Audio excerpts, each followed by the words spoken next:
কথায় আছে বিপদ কখনো বলে কয়ে আসে না। তারপরও ইরান লম্বা সময় ধরেই জোরদার হামলার ইঙ্গিত দিয়ে আসছিল ইসরায়েলকে। কিন্তু গাজা সহ ফিলিস্তিনের সীমান্ত ঘেঁষা অঞ্চলগুলোয় তেল আবিব রীতিমতো লাগাম ছাড়া ঘোড়ার মতো বেপরোয়া হয়ে আগ্রাসন চালিয়ে যাচ্ছিল,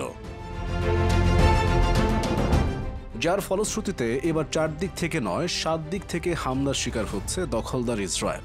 বর্বর সেনাদের মাস্টারমাইন্ড ইসরায়েলি প্রধানমন্ত্রী বেনিয়ামিন নেতানিয়াহু বলেছেন, হামাসের হামলার প্রায় 1 বছর পর ইসরায়েলের দিকে এখন 7 দিক থেকে আঘাত আসছে। খবরটি প্রকাশ করেছে যুক্তরাষ্ট্র ভিত্তিক সংবাদ মাধ্যম CNN। শনিবার এক ভিডিও বার্তায় যুদ্ধবাজ নেতানিয়াহু বলেছেন, মানব সভ্যতার শত্রুদের বিরুদ্ধে ইসরায়েল তার দেশকে রক্ষা করতে আজ 7 ফ্রন্টে যুদ্ধ করছে। এর মধ্যে রয়েছে উত্তরে ইরান সমর্থিত হিজবুল্লাহ, গাজার হামাস, ইয়েমেনের হুথি, পশ্চিম তীরের সন্ত্রাসী এবং ইরাক ও সিরিয়ার শিয়া মিলিশিয়ারা।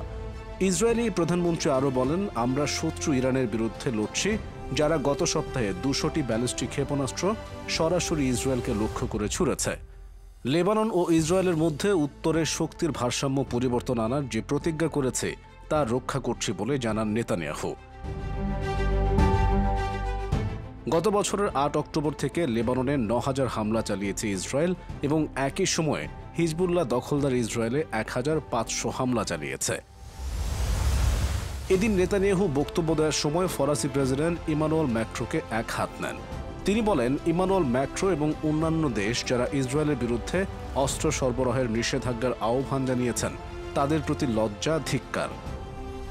নেতানিয়াহু সতর্ক করে বলেছেন, নিশ্চিত থাকুন আমাদের স্বার্থে, বিশ্বের শান্তি ও নিরাপত্তার স্বার্থে যুদ্ধে না জেতা পর্যন্ত ইসরায়েল লড়াই চালিয়ে যাবে।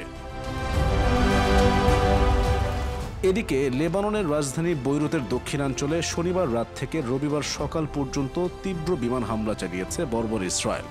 কোথাও কোথাও হামলা খুবই প্রবল ছিল বলে জানিয়েছে দেশটির সরকারি সংবাদ সংস্থা। এ যাবৎকালের তীব্রতম একটি হামলা বলেও এটিকে আখ্যা দিয়েছে সংবাদ মাধ্যমটি।